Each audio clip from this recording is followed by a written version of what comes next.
दोस्तों active investing strategies को mainly 3 तरह की इन्वेस्टिंग स्ट्रेटजीज में डिवाइड किया जाता है: ग्रोथ इन्वेस्टिंग, डिविडेंड इन्वेस्टिंग और value investing. Growth investing strategy में इन्वेस्टर्स ऐसी कंपनियों में इन्वेस्टमेंट करते हैं जो अपनी इंडस्ट्री की दूसरी कंपनियों के मुकाबले तेजी से अपने रेवेन्यू और प्रॉफिट्स को बढ़ाती जा रही हो। और जनरली इस स्ट्रेटजी में इन्वेस्टर्स कंपनियों में किसी भी प्राइस पर इन्वेस्टमेंट करने को रेडी होते हैं। ग्रोथ इन्वेस्टिंग स्ट्रेटजी में इन्वेस्टर्स का मानना होता है कि अगर एक कंपनी कुछ सालों से अपने रेवेन्यू और प्रॉफिट्स को तेजी से बढ़ाती जा रही है तो इसके चांसेस बहुत ज्यादा है कि वो आगे भी कुछ टाइम तक अपने रेवेन्यू और प्रॉफिट्स को उसी स्पीड से बढ़ाती जाएगी, जिस वजह से उसका शेयर प्राइस भी बढ़ता जाएगा और इन्वेस्टर्स को प्रॉफिट होगा। वहीं डिविडेंड इन्वेस्टिंग में इन्वेस्टर्स वैसी कंपनियों में इन्वेस्टमेंट करते हैं जो लगातार अच्छा डिविडेंड देती है, जिससे इन्वेस्टर्स को अपने इन्वेस्टमेंट पर इनकम होती रहती है और इसी वजह से डिविडेंड इन्वेस्टिंग को अक्सर इनकम इन्वेस्टिंग भी कहा जाता है। डिविडेंड इन्वेस्टिंग में इन्वेस्टर्स शेयर प्राइस के बढ़ने से ज्यादा मिलने वाले डिविडेंड्स पर ध्यान देते हैं, क्योंकि इसमें इन्वेस्टर्स का मेन गोल अपने इन्वेस्टमेंट पर ईयरली अच्छा डिविडेंड इनकम बनाना होता है।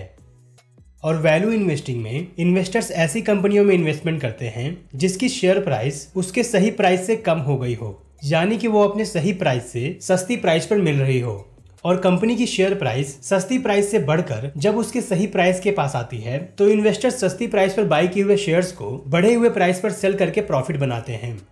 दोस्तों वैल्यू इन्वेस्टिंग में इन्वेस्टर्स का मानना होता है कि हर कंपनी की एक सही प्राइस होती है जिसे वो उस कंपनी की इंट्रिंसिक वैल्यू कहते हैं, और हर कंपनी की इंट्रिंसिक वैल्यू उसके बिजनेस की स्ट्रेंथ और प्रॉफिट बनाने की एबिलिटी पर डिपेंड करती है। अक्सर स्टॉक मार्केट में शॉर्ट टर्म में कंपनी की शेयर प्राइस उसकी इंट्रिंसिक वैल्यू से कम हो जाती है और ऐसे में कंपनी के शेयर्स हमें डिस्काउंटेड प्राइस पर मिलते हैं। पर लॉन्ग टर्म में हर कंपनी की शेयर प्राइस उसकी इंट्रिंसिक वैल्यू के आसपास आ ही जाती है और तब डिस्काउंटेड प्राइस पर लिए गए शेयर्स को हम हाई प्राइस पर सेल करके प्रॉफिट बना सकते हैं। दोस्तों अब अगर तीनों स्ट्रैटेजी से लॉन्ग टर्म में प्रॉफिट बनाने की बात की जाए तो सबसे ज्यादा सफल स्ट्रैटेजी वैल्यू इन्वेस्टिंग स्ट्रैटेजी रही है। 1934 से स्टार्ट हुई इस स्ट्रैटेजी ने लॉन्ग टर्म में सबसे रेगुलरली प्रॉफिट बनाया है। अगर हम फॉरेन या इंडिया के सबसे सक्सेसफुल इन्वेस्टर्स की बात करें जैसे Warren Buffett, Charlie Munger, Peter Lynch, Seth Klarman, Howard Marks, Mohnish Pabrai, Prem Watsa, Ramdeo Agrawal, Vijay Kedia, Sanjay Bakshi या राकेश झुनझुनवाला, तो सबने वैल्यू इन्वेस्टिंग स्ट्रैटेजी से ही लॉन्ग टर्म में इतने ज्यादा पैसे बनाए हैं।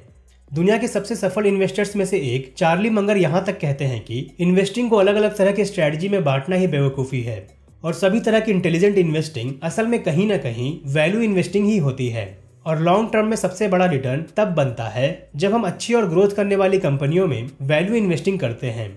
यानी कि जब हम तेजी से रेवेन्यू और प्रॉफिट बढ़ाने वाली एक स्ट्रॉन्ग कंपनी में तब इन्वेस्ट करें जब उसकी शेयर प्राइस उसके इंट्रिंसिक वैल्यू से कम है। ऐसा करके हम लॉन्ग टर्म में सबसे ज्यादा रिटर्न बना सकते हैं।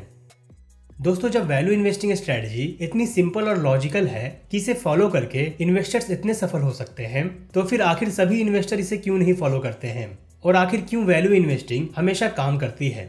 इसका जवाब जानने के लिए आइए हम वैल्यू इन्वेस्टिंग की हिस्ट्री और फिलॉसफी को समझते हैं।